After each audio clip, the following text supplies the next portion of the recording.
ओडिशा के बालासोर में 3 ट्रेनों के टकराने की वजह से हुए हादसे में अब तक 288 लोगों की जान जाने की खबर है। करीब 900 लोग घायल हुए हैं। सबके जहन में बड़ा सवाल आ रहा है, आखिर ये घटना कैसे हुई। जो प्रारंभिक जांच पड़ताल हुई है, मीडिया रिपोर्ट्स और सूत्रों के हवाले से जो खबरें आ रही हैं, उससे हम जानने की कोशिश करेंगे कि आखिर इतना बड़ा हादसा कैसे हुआ। इस घटना के बाद एनडीआरएफ, एसडीआरएफ से लेकर सुरक्षा बलों के कई जवानों को भी राहत बचाव कार्यों में लगाया गया। प्रत्यक्षदर्शियों के मुताबिक शनिवार सुबह भी घटनास्थल से शवों को निकालने का काम जारी रहा था। इस हादसे को लेकर ओडिशा सरकार ने एक दिन के राजकीय शोक का ऐलान भी किया है। वहीं भाजपा के राष्ट्रीय अध्यक्ष जेपी नड्डा ने अपने सभी कार्यक्रम रद्द कर दिए। पश्चिम बंगाल की मुख्यमंत्री ममता बनर्जी शनिवार को ही ओडिशा में घटनास्थल का दौरा करने पहुंची। इस हादसे के कई घंटे बीत जाने के बाद भी अब तक ये स्थिति साफ नहीं हो पाई है कि आखिर 3 ट्रेनें आपस में टकराई कैसे।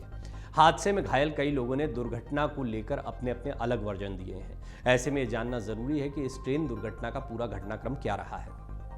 पहले तो कैसे हुई ये ट्रेन दुर्घटना, सिलसिलेवार तरीके से जाने।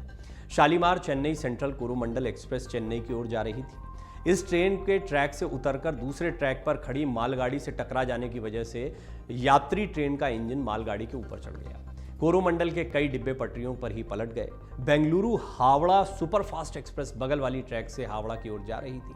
इसी दौरान उसकी टक्कर ट्रैक पर पलटे हुए कोरोमंडल एक्सप्रेस के डिब्बों से हो गई। इस टकराव के बाद कोरोमंडल एक्सप्रेस के डिब्बे भी पटरी से उतर गए।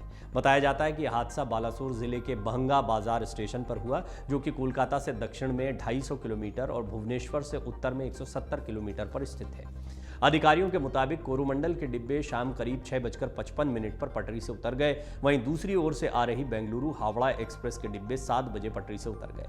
यानी यह घटना महज 5 मिनट के अंतराल में हुई। हादसे के चलते खड़गपुर डिवीजन के हावड़ा चेन्नई रूट से गुजरने वाली 18 लंबी दूरी की ट्रेनों को कैंसिल कर दिया गया था। हादसे के चलते ओडिशा और तमिलनाडु में एक एक दिन के शोक का ऐलान किया गया। दुर्घटना स्थल पर राहत और बचाव कार्य अभी भी चल रहे हैं। सभी नजदीकी अस्पतालों को अलर्ट पर रखा गया।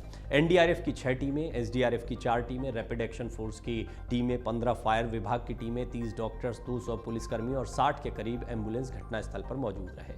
ओडिशा के मुख्यमंत्री नवीन पटनायक ने बालासोर के एक अस्पताल पहुंचकर बालासोर ट्रेन हादसे में घायल हुए लोगों से मुलाकात भी की। घटनास्थल का मुआयना कर रहे रेल मंत्री अश्विनी वैष्णव ने भी इसको बारीकी से देखा कि क्यों यह हादसा हुआ है। रेल मंत्री ने राहत और बचाव कार्यों की भी समीक्षा की। रेल मंत्री ने हादसे में मारे गए लोगों के लिए 10-10 लाख रुपए के मुआवजे, गंभीर रूप से घायलों के लिए 2 लाख रुपए और अन्य घायलों के लिए 50,000 रुपए के मुआवजे का ऐलान किया। वहीं पीएम मोदी ने हादसे पर दुख जताते हुए पीएम नेशनल रिलीफ फंड से मृतकों को 2 लाख रुपए और घायलों को 50,000 रुपए देने का ऐलान किया, मुआवजा दिया जाएगा। प्रधानमंत्री नरेंद्र मोदी ने बालासोर ट्रेन दुर्घटना के संबंध में स्थिति की समीक्षा के लिए एक उच्च स्तरीय बैठक की अध्यक्षता भी की। फिलहाल घटनास्थल पर रेस्क्यू ऑपरेशन पूरा हो चुका है। सूत्रों के अनुसार निरीक्षण रिपोर्ट में बताया गया है कि सिग्नल न मिलने की वजह से हादसा हुआ है। वहीं जानकारी के अनुसार कोरोमंडल एक्सप्रेस ट्रेन गलत ट्रैक पर चली गई थी। तो अभी ये 2 बड़े कारण हैं जो समझ में आ रहे हैं कि हादसा क्यों हुआ है, इसके पीछे वजह क्या है। दरअसल रेल सुरक्षा को लेकर सबसे बड़ा रेल तंत्र हमारे पास है और ये बहुत ही प्रभावशाली रेल तंत्र माना जाता है। ये भी माना जाता है कि हम लगातार रेल के क्षेत्र में प्रगति कर रहे हैं। बुलेट ट्रेन की तरफ जाने की बात हो रही, वंदे भारत चलाई जा रही है, कहीं पर तेज़ गति की ट्रेनें चलाई जा रही हैं। लेकिन इस तरह के हादसे हमको सचेत भी करते हैं। कई आप ऐसी जानकारियां भी देख रहे होंगे कि जहां पर आपको ये पता लगता है कि ट्रेन हादसे न हो के लिए किस तरह के प्रयास किए जा रहे हैं। कवच की बात जो है वो खुद रेल मंत्री ने कुछ समय पहले कही थी कि ट्रेनों में किस तरह से कवच होगा, पर वो कवच इस तरह की ट्रेनों में क्यों नहीं है। दूसरा, इसकी बहुत गंभीर जांच की ज़रूरत है। दरअसल ये कोई पहला हादसा तो है नहीं, एक पूरी डिटेल्ड रिपोर्ट हमने बनाई है, उसको भी ज़रूर देखिए कि कब कब भारत में ट्रेन हादसे हुए हैं, कितने बड़े ट्रेन हादसे हुए हैं। लेकिन ये ट्रेन हादसा ये सबको हिला गया क्योंकि इस ट्रेन हादसे में सैकड़ों लोगों की जान चली गई है, कई लोग घायल हुए हैं। कुल मिलाकर इस पूरी घटना ने सभी का ध्यान खींच लिया। सारी चीज़ों के बीच में ये घटना इतनी बड़ी घटना के तौर पर आई है जो कई चीज़ें सोचने पर मजबूर करती है। और सबसे बड़ा सवाल ये है कि हमारी रेलें कब सुरक्षित होंगी, इस घटना से हम क्या सबक लेंगे और कैसे हम अपनी रेल यात्राओं को अधिक सुरक्षित बना पाएंगे।